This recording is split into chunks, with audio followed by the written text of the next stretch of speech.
آفتاب مقدر انتظار کیا، دل نے اب زور بے قرار کیا۔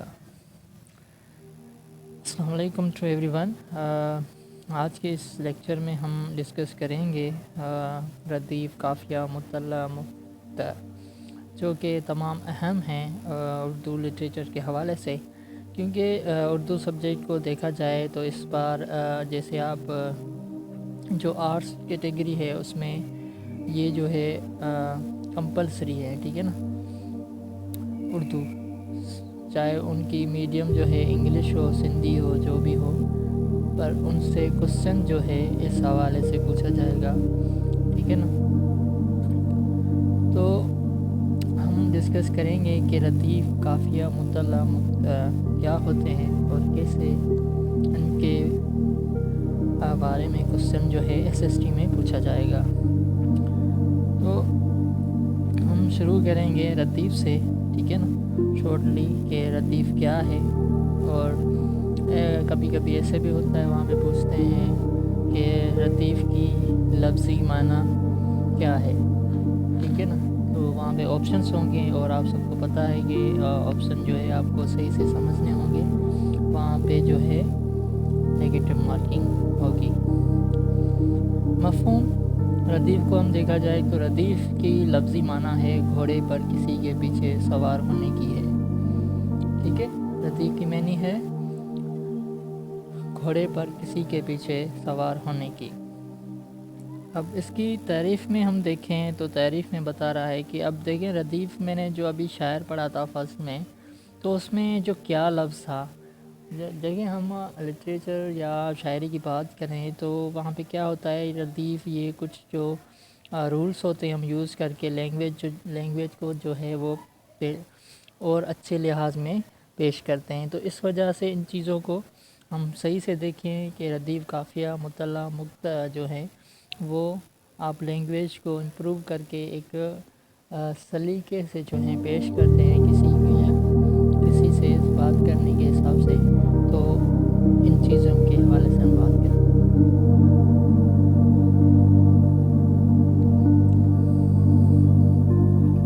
تو تعریف کی ہم بات کریں، شعری اسلام میں قافیے کے بعد یہ ایک یا ایک سے زیادہ آنے والے وہ الفاظ جو ہر شعر یا مصرع کے آخر میں بار بار آئیں ردیف کہلاتے ہیں، ٹھیک ہے۔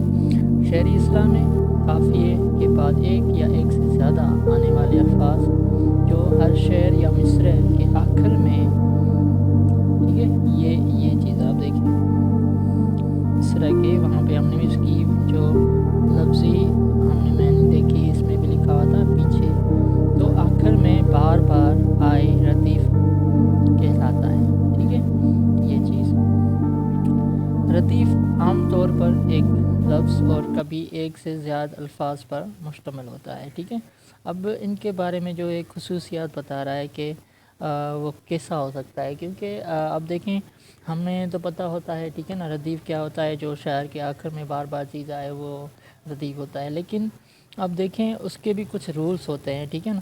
اب رولز کو سمجھنا ضروری ہے، ٹھیک ہے نا۔ جو نوٹ ہیں یہ ان چیزوں کو آپ جو ہیں سمجھیں کہ یہ کیا کہہ رہا ہے، ٹھیک ہے۔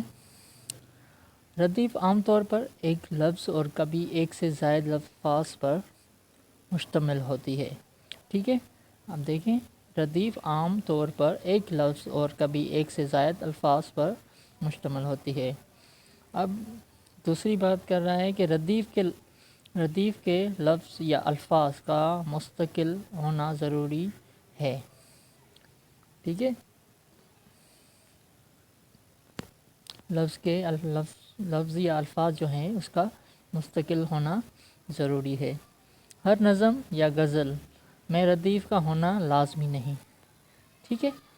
اب ایسے کوسچن آ سکتے ہیں کہ کیا ردیف کا نظم اور غزل میں ہونا لازمی ہے، ٹھیک ہے نا، اس لحاظ سے بھی کوسچن آ سکتے ہیں، لیکن یہ نوٹ جو ہے آپ کو ذہن میں رکھنے ہیں کہ کس لحاظ سے جو ہے ردیف ہوتا ہے اور کیوں اس کو استعمال کرتے ہیں۔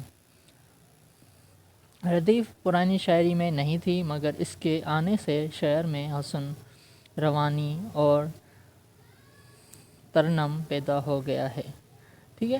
اب پہلے جو پوئٹری تھی اردو لٹریچر کے حوالے سے بات کریں تو اس میں ردیف نہیں ہوا کرتا تھا، ٹھیک ہے، جو ہے اب دیا ہوا ہے۔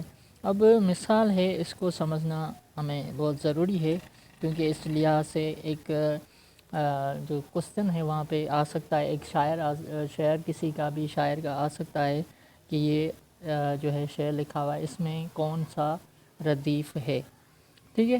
اب تاب مقدر انتظار کیا، دل نے اب زور بے قرار کیا، ٹھیک ہے۔ اب اس میں ہم نے اس کی جو سب سے پہلے ہم نے ڈسکس کی تھی، گھوڑے پر کسی کے پیچھے، ٹھیک ہے، یہ پیچھے، اور یہاں پہ بار بار ردیف کہلاتا ہے، آخر میں بار بار آئے، ٹھیک ہے۔ اب یہاں پہ آپ دیکھیں کون سی چیز بار بار آئی ہے، جو لفظ کیا ہے، ٹھیک ہے، یہ آ رہا ہے بار بار، تو ٹھیک ہے، اس شعر میں کیا ردیف ہے، ٹھیک ہے۔ I hope you understood about this کہ جو کیا ہے ردیف، جو کہ بار بار ایک شعر میں آ رہا ہے، ٹھیک ہے نا، تو وہ کیا ہے، وہ ردیف ہے۔ اب دوسرا، وہ نبیوں میں رحمت لقب پانے والا، مرادیں غریبوں کی برلانے والا، مصیبت میں غیروں کے کام آنے والا، وہ اپنے پرائے کا غم کھانے والا، ٹھیک ہے۔ ان چاروں مصروں میں والا ردیف ہے، ٹھیک ہے، اس میں آیا ہے، دیکھیں یہ والا، ٹھیک ہے۔ ہم نے آپ دیکھیں میں نے دیکھیں لاسٹ جو بار بار چیز آئے وہ کیا ہوتی ہے، ردیف ہوتی ہے۔ اس کو زیادہ جو ہے ہمیں پڑھنے کی ضرورت ہی نہیں ہے، آپ دیکھیں یہ چیز جو ہے بار بار آئی ہے، ٹھیک ہے۔ جو مصرے ہوتے ہیں اس میں بار بار جو چیز آئے اس کو ہم کیا کہتے ہیں، ردیف کہتے ہیں، ٹھیک ہے۔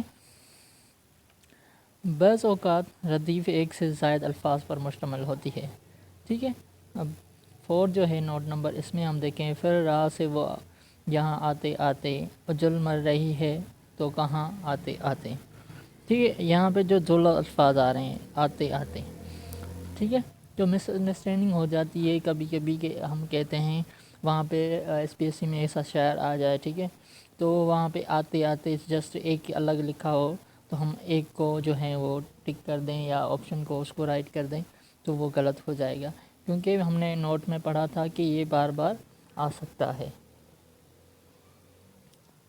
ٹھیک ہے۔ اس شعر میں آتے آتے ایک سے زائد الفاظ پر استعمال ہوتی ہے، ٹھیک ہے، پر استعمال ہوئی ہے، وہ ردیف ہے،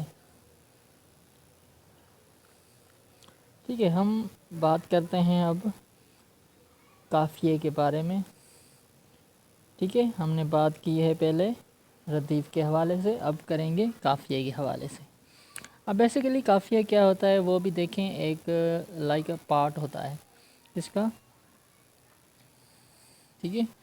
ردیف کا جو ہے وہ بھی ایک ہی لحاظ سے ردیف قافیہ یہ چیز یوز ہوتی ہے، جو ہے ردیف قافیے کی جو قافیے کی لفظی معنی ہے وہ ہے پیچھے آنے والے یا پے در پہ آنے والا، ٹھیک ہے۔ اب اس میں جو ہے ڈفرنس آپ دیکھیں، اس میں کیا تھا جو میں نے بتا رہا تھا ردیف کا، تو وہ کیا ہے، بار بار پیچھے آنے والا، وہ اس میں کیا بتا رہا ہے، پیچھے آنے والے یا پے در پہ آنے والے، ٹھیک ہے۔ اس کی تعریف میں ہم سمجھیں گے، اس کی تعریف میں بتا رہا ہے، شعری اصطلاح میں ردیف سے پہلے آنے والے ہم وزن اور ہم آواز الفاظ کو قافیہ کہتے ہیں، ٹھیک ہے۔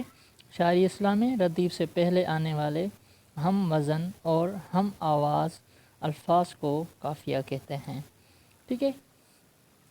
جو ردیف ہم نے پڑھا تھا، ردیف کیا تھا، کیا لاسٹ میں آ رہا تھا جو شاعری تھی اس میں، تو اس سے پہلے جو الفاظ یوز ہوگا اس میں ہم آواز ہو اور ہم وزن ہو تو اس کو ہم کیا کہیں گے، وہ قافیہ ہے، ٹھیک ہے۔ اب نوٹ میں دیکھیں، قافیہ ہر شعر میں اپنے الفاظ یا حروف کے ساتھ تبدیل ہوتا رہتا ہے، اشعار میں توازن پیدا کرنے کے لیے اس کا استعمال بہتر رہتا ہے، ٹھیک ہے۔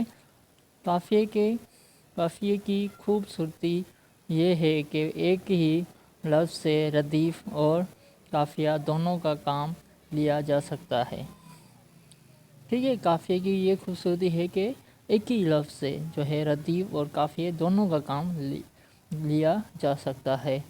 اگر شعر میں ردیف نہ ہو تو قافیہ شعر یا مصرعے کی آخر میں ہوگا،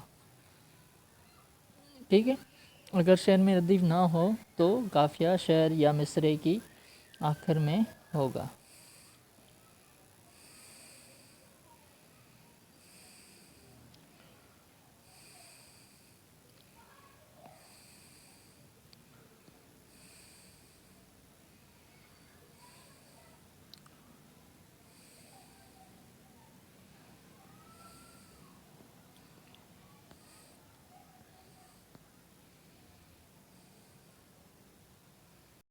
ٹھیک ہے، تو ہم بات کر رہے تھے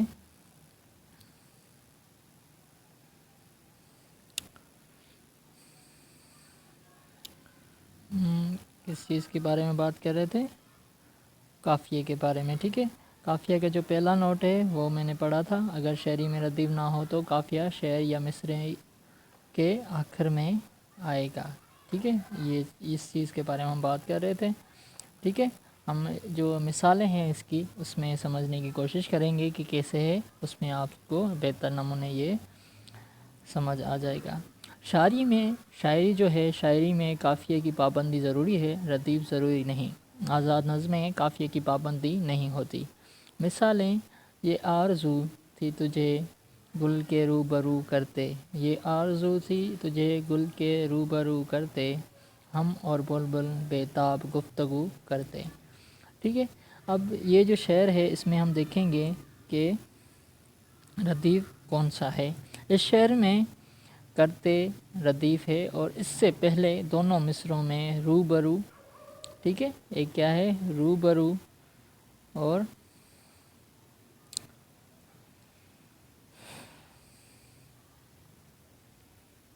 کیا بات، ٹھیک ہے، جو روبرو ہے یہ، اور گفتگو، ہم وزن اور ہم آواز الفاظ میں جو قافیہ کہلائیں گے، ٹھیک ہے۔ اب ہم نے وہاں پہ پڑھا تھا جو ہم آواز ہو اور اس کے ساتھ کیا ہو؟ ہم وزن بھی الفاظ ہو، تو یہاں پہ ہم دیکھیں، ٹھیک ہے، روبرو، ٹھیک ہے، اور گفتگو، ٹھیک ہے، یہ کیا ہیں؟ یہ ردیف کہلائیں گے، ٹھیک ہے۔ اس کے بعد دوسرا ہم شعر پڑھیں کہ فرے راہ سے وہ یہاں آتے آتے، اجل مر رہی ہے تو کہاں آتے آتے۔ اس شعر میں یہاں اور کہاں ہم وزن اور ہم آواز میں اور قافیہ ہیں، ٹھیک ہے۔ آپ دیکھیں یہاں پہ جو میں شعر پڑھ رہا تھا تو یہیں سے آپ کو سمجھ آ جائے گا کہ یہ چیز کیا ہے اور یہ ردیف ہے یا کون سا قافیہ ہے۔ تو اس لحاظ سے آپ اس کو دیکھیں گے اور سمجھیں گے کہ یہ چیز کیسے یوز ہوتی ہے، اور آئی ہوپ یہ چیزیں جو ہے آپ سب کو سمجھ آئی ہوں گی کہ قافیہ اور ردیف کیا ہوتا ہے اور کیسے یوز ہوتا ہے، اور ان کی جو معنی ہے آپ کو وہ میننگ جو ہوتی ہے وہ بھی یاد کرنی ہوگی، کیونکہ میننگ کے حوالے سے بھی کوسچن آ جاتے ہیں کہ ردیف کی جو ہے لفظی معنی کیا ہے، ٹھیک ہے۔ اب نیکسٹ جو ہے وہ ہم شروع کریں گے اس کے بارے میں، مفہوم جو ہے مطلع کے بارے میں، ٹھیک ہے۔ مطلع کی لفظی معنی طلوع ہونے کی جگہ یا جہاں سے کسی چیز کا آغاز ہوئے، ٹھیک ہے۔ اب اس کی جو مفہوم جو ہے اس کے بارے میں بات کریں، مطلع جو ہے اس کی لفظی معنی ہے جو ہے وہ ہے طلوع ہونے کی جگہ یا جہاں سے کسی چیز کا آغاز ہو، شروعات ہوتی ہو جہاں سے، ٹھیک ہے۔ اگر ہم اس کو تعریف میں دیکھیں تو یہ کہہ رہا ہے کہ شعری اصطلاح میں کسی غزل یا قصیدے کا پہلا شعر جس کے دونوں مصرعے ہم قافیہ ہم ردیف ہوتے ہیں اس کو ہم کیا کہتے ہیں؟ اس کو ہم مطلع کہتے ہیں، ٹھیک ہے۔ اب اس کے نوٹ میں یہ چیزیں بہت اہم ہیں، اس کو آپ سمجھنے کی کوشش کرنا۔ بعض غزلوں یا قصیدوں میں